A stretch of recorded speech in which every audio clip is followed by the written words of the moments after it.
Às 9, enquanto tomávamos o café da manhã no terraço do Havana Riviera, um tremendo golpe de mar em pleno sol levantou vários automóveis que passavam pela avenida à beira-mar, ou que estavam estacionados na calçada, e um deles ficou incrustado num flanco do hotel. Foi como uma explosão de dinamite que semeou o pânico nos 20 andares do edifício e fez virar pó a vidraça do vestíbulo. Os numerosos turistas que se encontravam na sala de espera foram lançados pelos ares, junto com os móveis, e alguns ficaram feridos pelo granizo de vidro. Deve ter sido como uma vassourada colossal do mar, pois entre a muralha da avenida à beira-mar e o hotel há uma ampla avenida de ida e volta, de maneira que a onda que saltou por cima dela ainda teve força suficiente para esmigalhar a vidraça. Conta um Conto apresenta de Gabriel Garcia Marques. Me alugo para sonhar. Narração Marcelo Fávaro. Os alegres voluntários cubanos, com a ajuda dos bombeiros, recolheram os destroços em menos de 6 horas. Trancaram a porta que dava para o mar e habilitaram outra, e tudo tornou a ficar em ordem. Pela manhã, ninguém havia ainda cuidado do automóvel pregado no muro, pois pensava-se que era um dos estacionados na calçada. Mas, quando o reboque tirou da parede, descobriram um cadáver de uma mulher preso no assento do motorista pelo cinto de segurança. O golpe foi tão brutal que não sobrou nenhum osso inteiro. Tinha o rosto desfigurado, os sapatos descosturados e a roupa em farrapos, e um anel de ouro em forma de serpente, com os olhos de esmeraldas. A polícia afirmou que era a governanta dos novos embaixadores de Portugal. Assim era. Tinha chegado com eles a Havana 15 dias antes e havia saído daquela manhã para fazer compras, dirigindo um automóvel novo. Seu nome não me disse nada quando li as notícias dos jornais, mas fiquei intrigado por causa do anel, em forma de serpente e com os olhos de esmeraldas. Eu não consegui saber, porém, em que dedo o usava. Era um detalhe decisivo, sim, porque temi que fosse uma mulher inesquecível, cujo verdadeiro nome não soube jamais, que usava um anel igual no indicador direito, o que era mais insólito ainda naquele tempo. Eu a havia conhecido 34 anos antes em Viena, comendo salsichas com batatas cozidas e bebendo cerveja de barril numa taberna de estudantes latinos. Eu havia chegado de Roma naquela manhã e ainda recordo minha impressão imediata pelo seu imenso peito de soprano, suas lânguidas caudas de raposa na gola do casaco e aquele anel egípcio em forma de serpente. Achei que era a única austríaca ao longo daquela mesona de madeira, pelo castelhano primário que falava sem respirar, com sotaque de bazar de quinquilharia. Mas não. Havia nascido na Colômbia e tinha ido para a Áustria entre as duas guerras, quase menina, estudar música e canto. E naquele momento andava pelos 30 anos mal vividos, pois nunca deve ter sido bela e havia começado a envelhecer antes do tempo. Em compensação, era o ser humano encantador e também um dos mais temíveis. Viena ainda era uma antiga cidade imperial, cuja posição geográfica entre os dois mundos irreconciliáveis deixados pela Segunda Guerra Mundial havia terminado de convertê-la num paraíso de mercado negro e de espionagem mundial. Eu não teria conseguido imaginar um ambiente mais adequado para aquela compatriota fugitiva que continuava comendo na taberna de estudantes da esquina por pura fidelidade às suas origens, pois tinha recursos de sobra para comprá-la à vista, com clientela e tudo. Nunca disse o seu verdadeiro nome, pois sempre a conhecemos com o trava-língua germânico que os estudantes latinos de Viena inventaram para ela, Frau Frida. Eu tinha acabado de ser apresentado a ela, quando cometi a impertinência feliz de perguntar como havia feito para implantar-se de tal modo naquele mundo tão distante e diferente de seus penhascos de ventos de quindio. E ela me respondeu de chofre: eu me alugo para sonhar. Na realidade, era o seu único ofício. Havia sido a terceira dos 12 filhos de um próspero comerciante na antiga Caldas. E desde que aprendeu a falar, instalou na casa o bom costume de contar os sonhos em jejum, que é a hora em que se conservam mais puras suas virtudes premonitórias. Aos 7 anos sonhou que um dos seus irmãos era arrastado por uma correnteza. A mãe, por pura superstição religiosa, proibiu o menino de fazer aquilo que ele mais gostava, tomar banho no riacho. Mas Frau Frida já tinha um sistema próprio de vaticínios. O que esse sonho significa, disse, não é que ele vai se afogar, mas que não deve comer doces. A interpretação parecia uma infâmia, quando era relacionada a um menino de 5 anos que não podia viver sem suas guloseimas dominicais. A mãe, já convencida das virtudes adivinhatórias da filha, fez a advertência ser respeitada com mão de ferro. Mas, ao seu primeiro descuido, o menino engasgou com uma bolinha de caramelo que comia escondido. E não foi possível salvá-lo. Frau Frida não havia pensado que aquela faculdade pudesse ser um ofício, até que a vida agarrou-a pelo pescoço nos cruéis invernos de Viena. E então bateu para pedir emprego na primeira casa onde achou que viveria com prazer. E quando lhe perguntaram o que sabia fazer, ela apenas disse a verdade: sonho. Só precisou de uma breve explicação à dona da casa para ser aceita, com um salário que dava para as despesas miúdas, mas com um bom quarto e 3 refeições por dia. Principalmente o café da manhã, que era o momento em que a família sentava-se para conhecer o destino imediato de cada um de seus membros. O pai, que era um financista refinado. A mãe, uma mulher alegre e apaixonada por música romântica de câmara, e 2 crianças, de 11 e 9 anos. Todos eram religiosos e, portanto, propensos a superstições arcaicas. E receberam maravilhados Frau Frida com o compromisso único de decifrar o destino diário da família através dos sonhos. Fez isso bem e por muito tempo, principalmente nos anos da guerra, quando a realidade foi mais sinistra que os pesadelos. Só ela podia decidir na hora do café da manhã o que cada um deveria fazer naquele dia e como deveria fazê-lo, até que seus prognósticos acabaram sendo a única autoridade da casa, e o seu domínio sobre a família foi absoluto. Até mesmo o suspiro mais tênue dependia da sua ordem. E naqueles dias em que estive em Viena, o dono da casa havia acabado de morrer, e tivera a elegância de legar a ela parte de suas rendas, com a única condição de que continuasse sonhando para a família até o fim dos seus sonhos. Fiquei em Viena mais de um mês, compartilhando os apertos dos estudantes, enquanto esperavam dinheiro que nunca chegou. As visitas imprevistas e generosas de Frau Frida na taberna eram então como festas em nosso regime de penúrias. Numa daquelas noites, na euforia da cerveja, sussurrou ao meu ouvido com uma convicção que não permitia nenhuma perda de tempo. Só vim para te dizer que ontem à noite eu sonhei com você, disse ela. Você tem que ir embora, já, e não voltar a Viena nos próximos 5 anos. A sua convicção era tão real que naquela mesma noite me embarcou no último trem para Roma.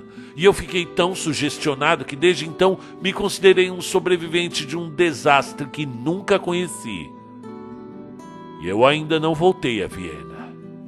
Antes do desastre de Havana, havia visto Frau Frida em Barcelona, de maneira tão inesperada e casual que me pareceu até misteriosa. Foi no dia em que Pablo Neruda pisou na terra espanhola pela primeira vez desde a Guerra Civil, na escala de uma lenta viagem pelo mar até Valparaíso. Passou conosco uma manhã de caça nas livrarias de livros usados, e na Potter comprou um livro antigo, desencadernado e murcho, pelo qual pagou o que seria o seu salário de 2 meses no consulado de Rangoon. Movia-se através das pessoas como um elefante inválido, com o interesse infantil pelo mecanismo interno de cada coisa, pois o mundo parecia, para ele, um imenso brinquedo de corda, com o qual se inventava a vida. Eu não conheci ninguém mais parecido à ideia que a gente tem de um papa renascentista, glutão e refinado.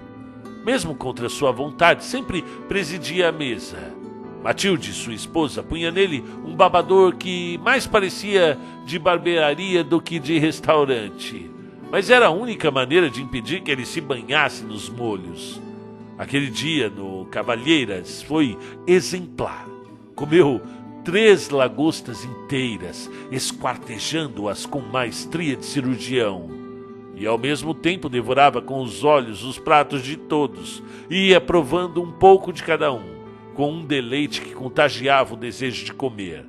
As amêijoas de Galícia, os percebes de Cantábrico, os lagostins de Alicante, as espardênias de Costa Brava. Enquanto isso, com os franceses, só falava de outras delícias da cozinha, em especial dos mariscos pré-históricos do Chile, que levava no coração. De repente parou de comer, afinou suas antenas de siri e me disse numa voz muito baixa: tem alguém atrás de mim que não para de me olhar. Espiei por cima do seu ombro e era verdade.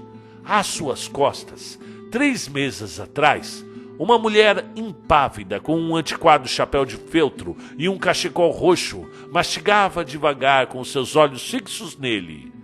Eu a reconheci no ato. Estava envelhecida e gorda, mas era ela, com o anel de serpente no dedo indicador. Viajava de Nápoles no mesmo barco que o casal Neruda, mas não tinham se visto a bordo. Convidamos para a mulher a tomar café em nossa mesa e a induzi a falar de seus sonhos para surpreender o poeta. Ele não deu confiança, pois insistiu desde o princípio que não acreditava em adivinhações de sonhos. Só a poesia é clarividente, disse. Depois do almoço, no inevitável passeio pelas Ramblas, fiquei para trás de propósito com Frau Frida, para poder refrescar nossas lembranças sem ouvidos alheios. Ela me contou que havia vendido suas propriedades na Áustria e vivia aposentada no Porto, em Portugal, ou numa casa que descreveu como sendo um castelo falso sobre uma colina de onde se via todo o oceano até as Américas. Mesmo sem que ela tenha dito, em sua conversa ficava claro que, de sonho em sonho, havia terminado por se apoderar da fortuna de seus inefáveis patrões de Viena. Não me impressionou, porém, pois sempre havia pensado que seus sonhos não eram nada além de uma artimanha para viver. E disse isso a ela. Frau Frida soltou uma gargalhada irresistível. Você continua atrevido de sempre. E não falou mais nada. Porque o resto do grupo havia parado para esperar que Neruda acabasse de conversar em gírias chilenas com os papagaios de Rambla dos Pássaros. Quando retomamos a conversa, Frau Frida havia mudado de assunto. Aliás, disse ela, você já pode voltar para Viena. Só então percebi que 13 anos haviam transcorrido desde que nos conhecemos. Mesmo que seus sonhos sejam falsos, jamais voltarei, disse a ela. Bom, por via das dúvidas. Às 3, nos separamos dela para acompanhar Neruda à sua sesta sagrada. Foi feita em nossa casa, depois de uns preparativos solenes que, de certa forma, recordavam a cerimônia do chá no Japão. E era preciso abrir umas janelas e fechar outras para que houvesse o grau de calor exato e uma certa classe de luz em certa direção e um silêncio absoluto. Neruda dormiu no ato e despertou 10 minutos depois, como as crianças, quando menos esperávamos. Apareceu na sala restaurado e com o monograma do travesseiro impresso na face. Eu sonhei com essa mulher que sonha, disse. Matilde quis que ele contasse o sonho. Eu sonhei que ela estava sonhando comigo, disse ele. Isso é coisa do Borges, viu? Comentei. Ele me olhou desencantado. E está escrito? Se não estiver, ele vai escrever algum dia, respondi. Será um dos seus labirintos. Assim que subiu a bordo, às 6 da tarde, Neruda despediu-se de nós. Sentou-se em uma mesa afastada e começou a escrever versos fluidos com a caneta de tinta verde com que desenhava flores e peixes e pássaros nas dedicatórias dos seus livros. À primeira advertência do navio, buscamos Frau Frida e enfim a encontramos no convés de turistas, quando já íamos embora sem nos despedir. Também ela acabava de despertar da sesta. Eu sonhei com o poeta, nos disse. Assombrado, pedi que me contasse o sonho. Eu sonhei que ele estava sonhando comigo, disse. E a minha cara de assombro a espantou. O que você quer? Às vezes, entre tantos sonhos, infiltra-se algum que não tem nada a ver com a vida real. Eu não tornei a vê-la, nem a me perguntar por ela, até que soube do anel em forma de cobra da mulher que morreu no naufrágio no Hotel Riviera. Portanto, não resisti à tentação de fazer algumas perguntas ao embaixador português quando coincidimos meses depois em uma recepção diplomática. O embaixador me falou dela com um grande entusiasmo e uma enorme admiração. O senhor não imagina como ela era extraordinária, me disse. O senhor não resistiria à tentação de escrever um conto sobre ela. E prosseguiu no mesmo tom, com detalhes surpreendentes, mas sem uma pista que permitisse uma conclusão final. Em termos concretos, perguntei no fim, o que ela fazia? Nada, respondeu ele, com um certo desencanto. Sonhava. Março de 1980. Boa noite, pessoal, sejam bem-vindos. Este é o canal Conto um Conto, que se destina a trazer contos da literatura mundial, da literatura universal, os melhores contos da história. Já estamos chegando próximo dos 300 contos, e este de Gabriel Garcia Marques, ele que é Prêmio Nobel da Literatura pelo fantástico e esplendoroso 100 Anos de Solidão, que logo encontrará a sua primeira versão em série no Netflix.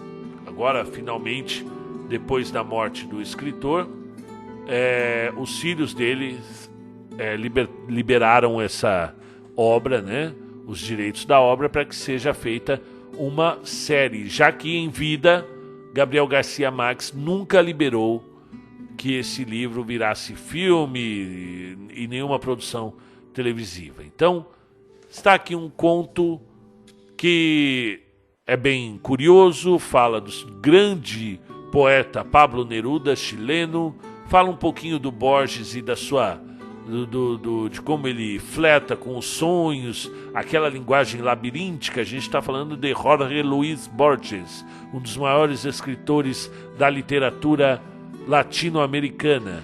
Então, aqui, pessoal, é o seguinte, Gabriel Garcia Marques, muitos dizem que a obra Os 100 Anos de Solidão é a segunda obra mais importante da língua hispânica, né? Apenas atrás do Don Quixote de la Mancha, do Cervantes. Então é interessante você conhecer um trechinho da escrita do Gabriel, do Gabo, né, como dizem, e quem sabe um dia, né, você que já conhece, você que já tem o contato com esse escritor, e quem não conhece, é uma ótima oportunidade de ter esse princípio aí. Já tem mais um conto dele no canal, vou deixar o link também na descrição, para que você tenha a oportunidade de saborear essa linguagem tão incrível do realismo fantástico de Gabriel Garcia Marques, ok? Então um grande abraço a todos e até a próxima.